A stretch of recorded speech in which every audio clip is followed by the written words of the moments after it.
He crossed the busy street to a druggist's and looked for the phone.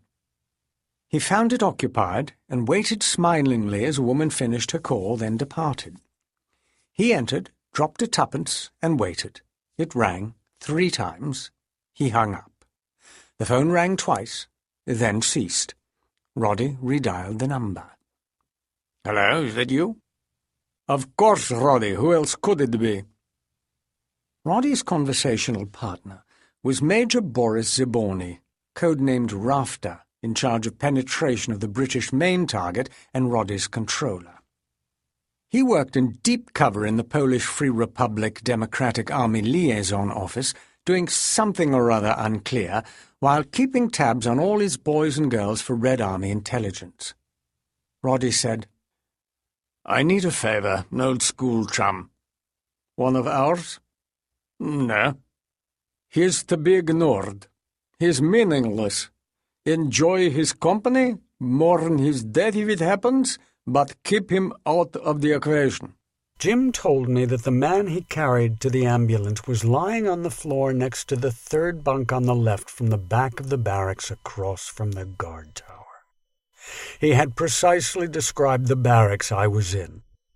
He told me that he lifted this human skeleton in his arms like a child, his legs and arms just dangling, his head cradled in the crook of Jim's elbow.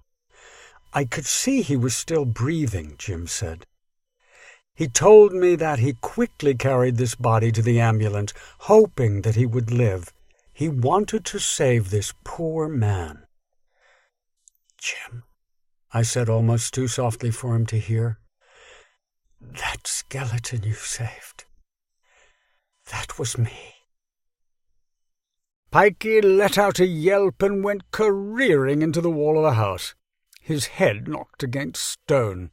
Pain shuddered through him, and he heard a wicked little voice sing, "Clumsy Patty, who's a clumsy pitty patty?"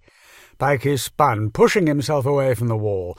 The fairy was peeking out from under the lifted cobblestone, black bead eyes glittering. It was a sprite not 3 inches from head to toe. Bits of frosty branches grew behind its pointed ears, and a dreadful grin was on its face, stretching halfway around.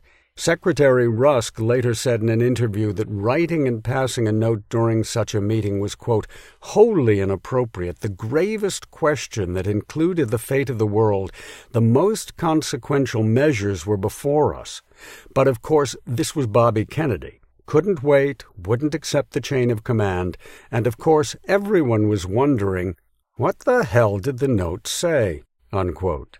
In a second, the professor had drawn his revolver and emptied it into the figure. He might have spared himself the trouble, for the shots had no effect at all. Lifting her hand in a commanding gesture which seemed to paralyze us into immobility, the princess addressed us. "You, Professor Nemetz," she said, "have taken my father from me, and for this you shall pay the penalty." Then, turning to me, she smiled a slow, mysterious smile. "There is no need for me to tell you again that you will be mine in the end. Your lips have touched mine, and although years may pass and seas may divide us, I shall come for you in my own